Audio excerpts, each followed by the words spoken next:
Poštovane profesorice i profesori, moje ime je Manja Prašek. Po struci sam liječnica, internist i dijabetolog. Sada sam u mirovini, a cijeli radni vijek provela sam u Sveučilišnoj klinici za dijabetes i bolesti metabolizma Vuk Vrhovac. Odlaskom u mirovinu volonterski sam se uključila u rad Zagrebačkog dijabetičkog društva, čija sam trenutno predsjednica. Na zamolbu roditelja djece koja pohađaju vašu školu, a članovi su Zagrebačkog dijabetičkog društva, htjela sam vam objasniti primjenu i razlog potrebe poznavanja korištenja glukagon injekcija. Naime, radi se o hormonu kojega izlučuje gušterača, a koji radi suprotno od inzulina. Iz rezerve jetra i mišići izvlači spremljenu glukozu, dakle glikogen, u krv kako bi održao nov nivo glukoze u krvi u normali i spriječio nedostatak energije i hrane prvenstveno za mozak i ostale organe, te tako osigurao normalno funkcioniranje ljudskog tijela.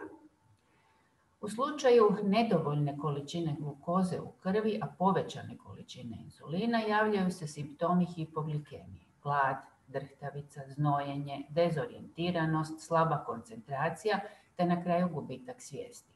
Ako stanje potraje, razvija se koma i može nastupiti smrt. Osobe s dijabetesom koje primaju inzulin luče glukagon, ali u smanjenoj količini i presporo, kada razina glukoze u krvi naglo pada. To se događa u slučaju prekomjerne količine inzulina u krvi, pojačane tjelesne aktivnosti koja nije praćena dovoljnom količinom hrane ili naprosto uzimanjem premale količine hrane u obroku nakon primljenog inzulina.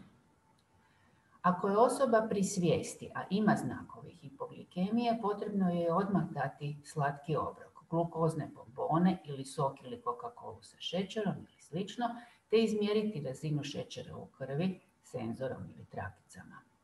Glukoza ispod 3,9 milimola početak je hipoglikemije koju treba tretirati. Ako glukoza naglo pada, dakle ispod 3 milimola po litri, a osoba nije u mogućnosti više ništa uzeti na usta, besvjesno stanje, treba je poleći na bok, ne davati ništa na usta, da ne bi aspirirala i ugušila se, i aplicirati glukagon prema priloženoj uputi u kutijici. Injekciju se može dati svuda u tijelo, najbolje u nogu ili glutealni guzni mišić ili u ruku. Iglica kojom se daje glukagon izrazito je mala i ulazi u potkožno masno tkivo i početno područje mišića, pa nema bojazni da će oštetiti ostala tkiva, živce, organe ili ostaviti trajne posljedice. Dakle, potkožno dajemo inzulin ili ovo sada kako se cijepimo.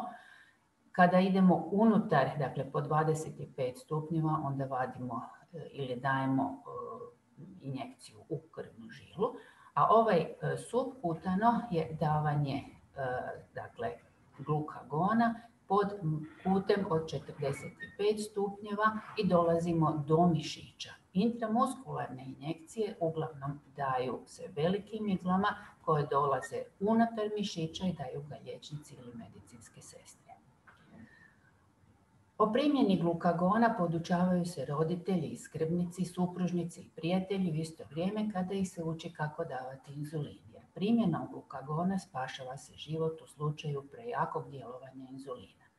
Svi su oni osposobljeni dati injekciju i nema straha da će izazvati bilo kakvo oštećenje tijela ili ostalih organa, ali će u slučaju kome spasiti ljudski život.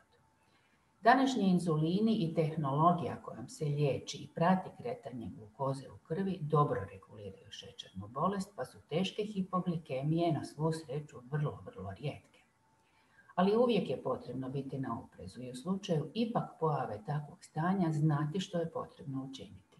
Time ćete spasiti život djetetu, a roditeljima smanjiti brige i pružiti osjećaj potpore i sigurnosti, na čemu vam se u svoje ime i u ime svih osoba s dijabetesom puno zahvaljujem.